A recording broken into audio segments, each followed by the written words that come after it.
Hello and welcome to our next module, and in this module we're going to be looking at visualizing data. Good news for you is it's a nice straightforward module here. So let's take a look at our first slide.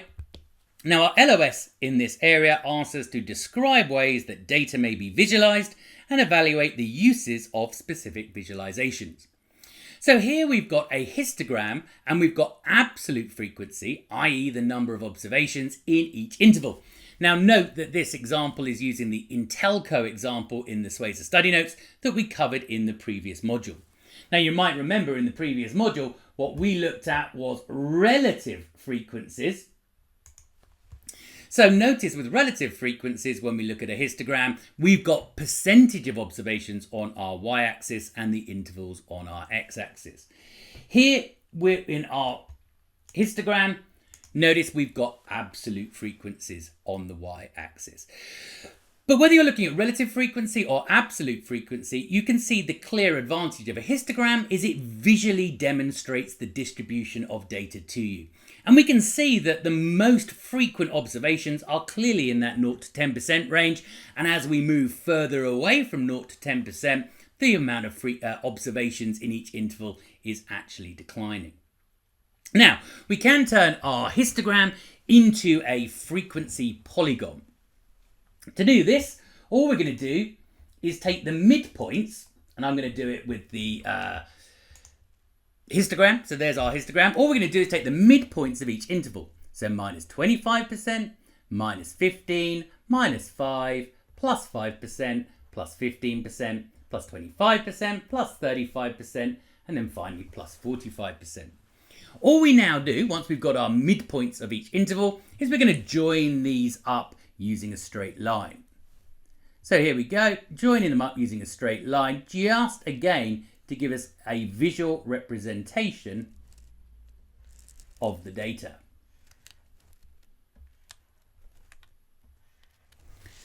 Okay, so our red line there represents our frequency polygon. Note therefore that we're using the midpoints of the intervals on our x-axis. Let's have a look at the slide that you've got on in your notes. There's our frequency polygon. Notice we've got absolute frequency here on our y-axis, and we've got the interval midpoints on our x-axis. Again, just a nice visual representation of the data. And clearly by looking at this, we can see that 7 observations are in that interval midpoint of 5%. Now, what we can also do is work with cumulative frequencies. So I'm going to just revert back to our cumulative frequencies from the previous module. Here's the cumulative relative frequencies for the Intelco example. In other words, remember how to interpret this. It's saying 100% of all observations lie below, in or below the 40 to 50% interval. Now, again, what we could do here is take the interval midpoints,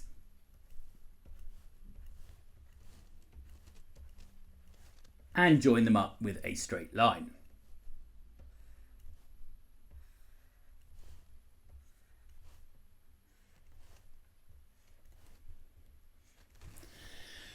Okay, so again, there is our cumulative relative frequencies as a line diagram.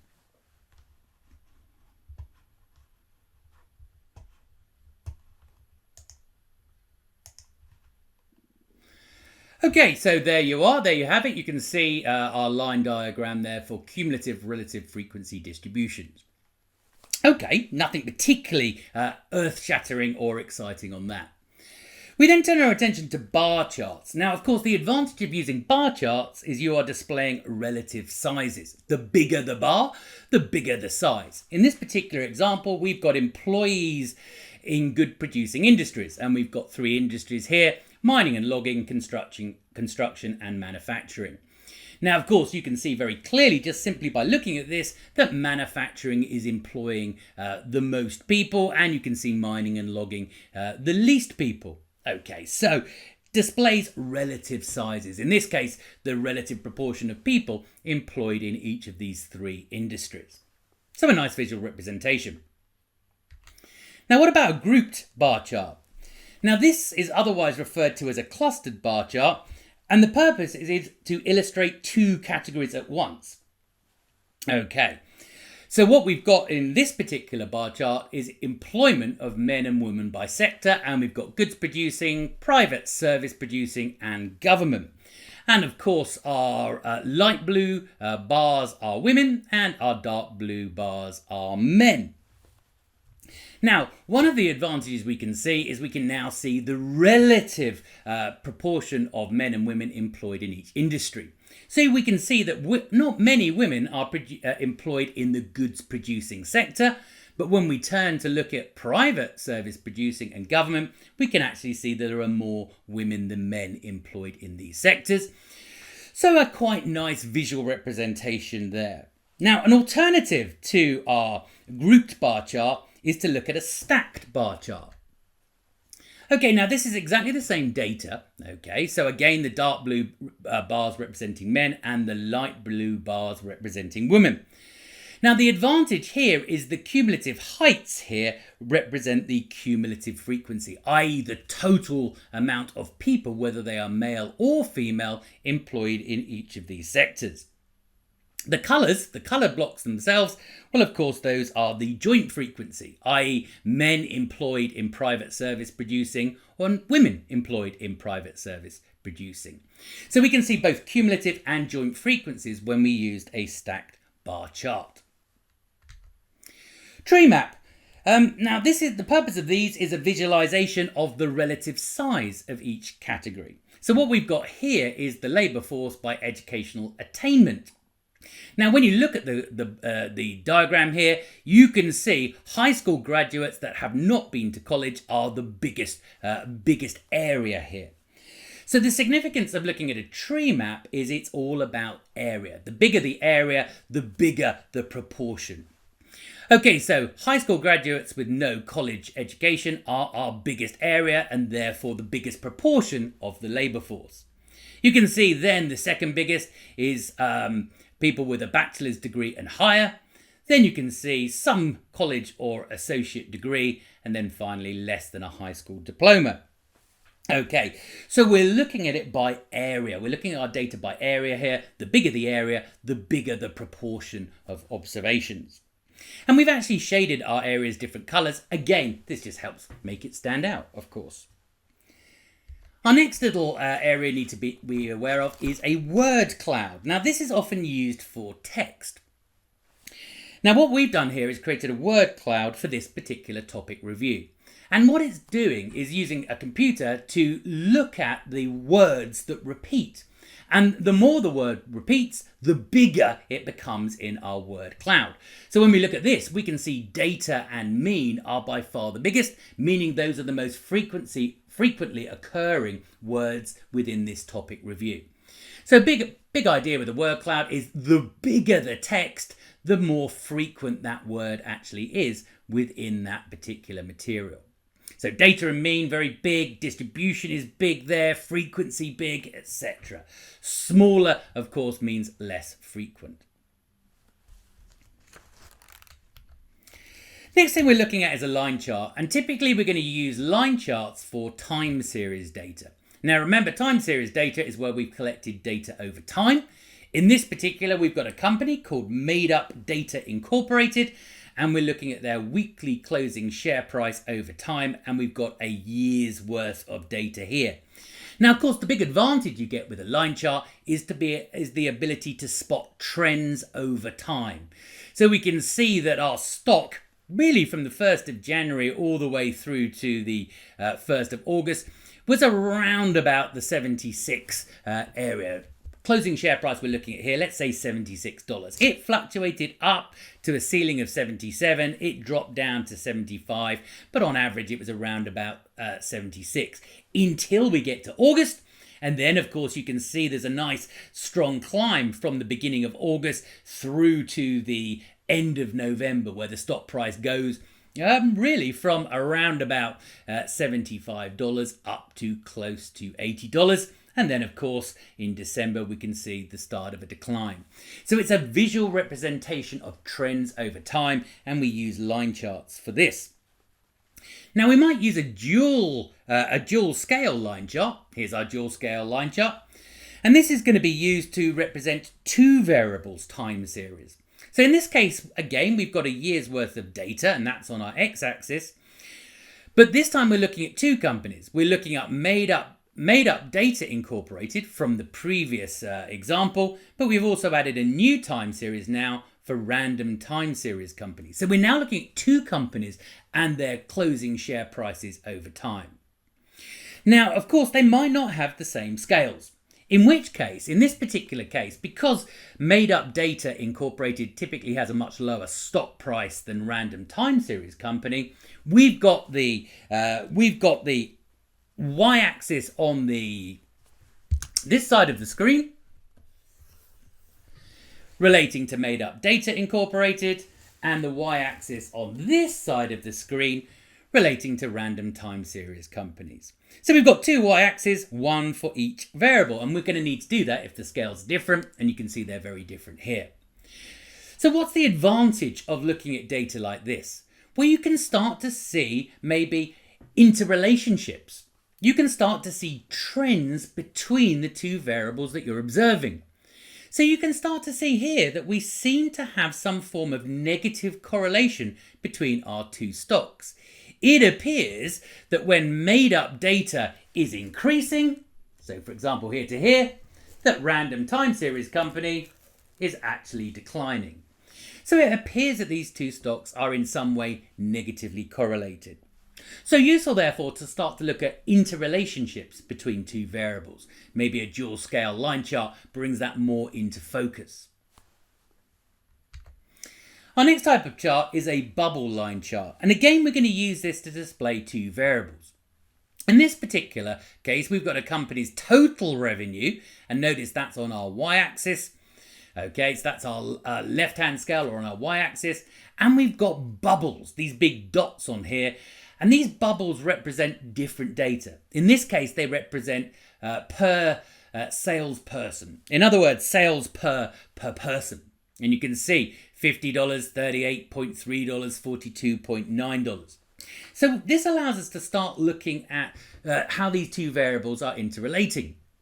So we can see that certainly up until year 6, total revenue was increasing. It's gone from around 90 up to approximately 150 over that period. So we've got an increase in total revenue. However, when we look at those bubbles, we can see that the revenue per salesperson actually appears to be declining over that period. It went from $50 in year 1 down to $25.3 in year 6. So total revenues are increasing, but revenues per salesperson are decreasing. So this would then lend us to suggest that maybe the total revenues are increasing because we are adding more and more salespeople to our company. Now let's have a look at years 7 and 8, or 6, 7 and 8. Notice our total revenue is more or less stabled up here, and we start to see, in particular in years 7 and 8, an increase in our bubbles, going from 29.8 to 37.9. So what is this telling us? Well, our total revenue is now relatively stable, but revenue per salesperson is actually increased. So this would indicate maybe that we are reducing our sales force and actually getting more efficiency or more utility out of each salesperson. Our next type of visualization is a scatter plot. Okay, now scatter plots are all about the interrelationships between two variables, and we're going to see these in more detail when we start to look at regression. So we've got one variable that we're plotting on our x-axis. Okay, so one variable that we're plotting on our x-axis, let's say return on the market, and one variable that we're plotting on our y-axis, let's say return on an individual stock. Okay, now I chose that example because of course it's one that will become very familiar to us when we start to look at portfolio management and we look towards the development of the securities market line and capital asset pricing model. So here we're looking at the relationship between the return on the market and the return on our stock. And we're plotting our observations over time. So again, we're looking at time series data when we look at a scatter plot. Now here we can see as the return on the x-axis goes up, or as the x variable increases, so too does the y variable. So going back to our example, if the return on the market increases, it appears the return on our stock increases. And we can see that those observations roughly are concentrated in a straight line. Now this would indicate that we've got a strong positive correlation. It's not a perfect positive correlation. If it was a perfect positive correlation, then those data points would lie perfectly on the straight line. Whereas you can see we've got some error terms, in other words, some movements away from the straight line, which means we're looking here at a strong but not perfect positive correlation. Now we could, of course, observe that as the x-axis increases, the y variable decreases, and that would be, of course, maybe a negative correlation.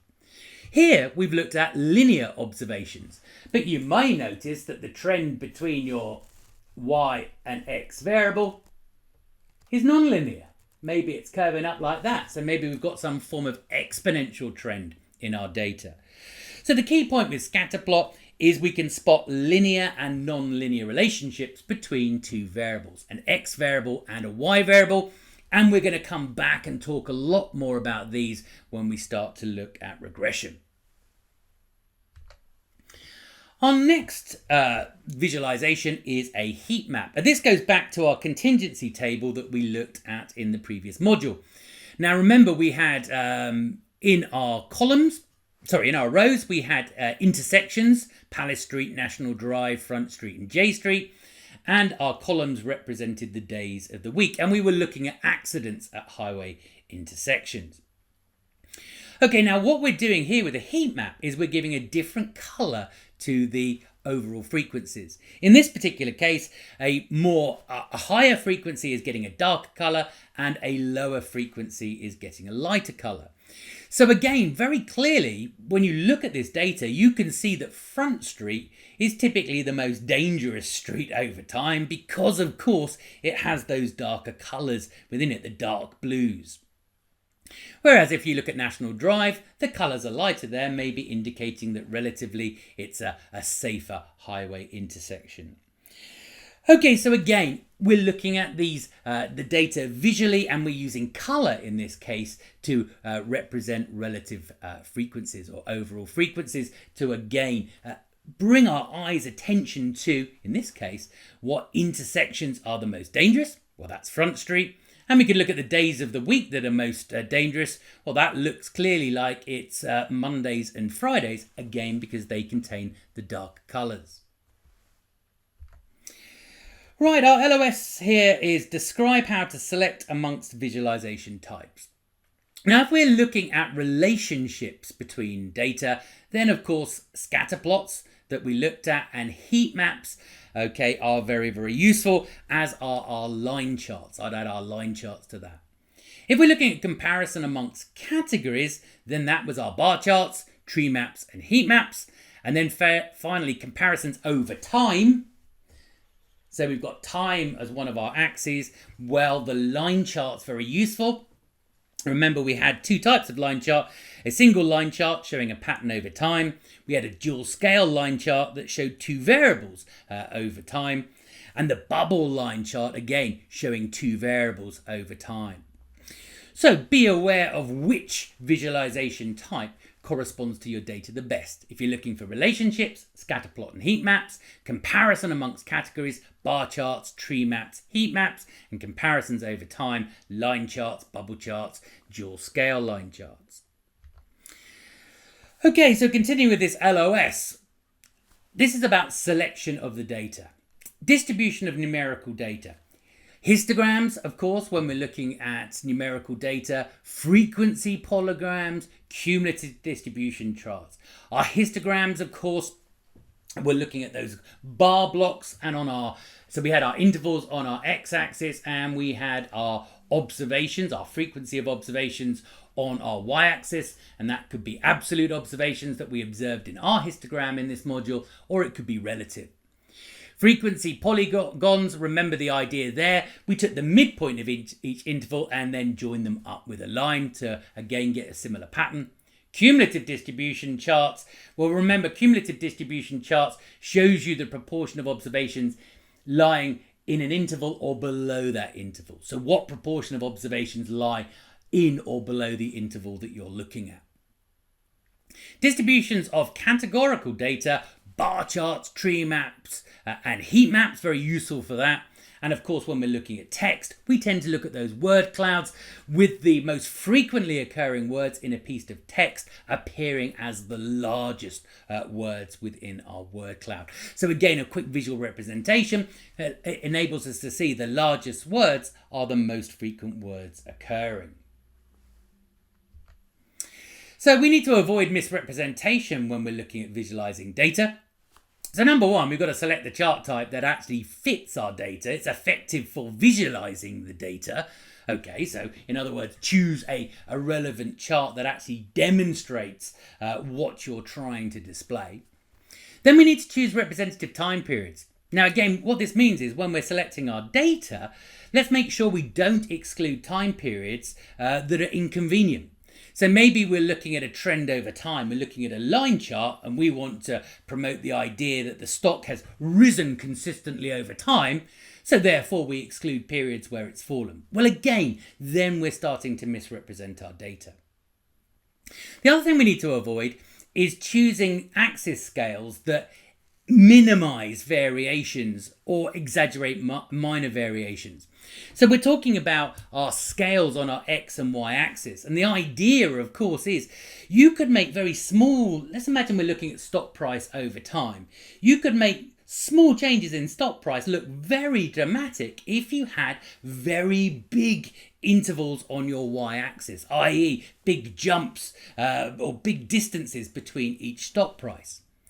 However, of course, if you have very, very small differences between each stock price, then you're not really going to be able to see the variation over time. So watch out for your scales. Make sure you don't end up minimizing or exaggerating minor variations.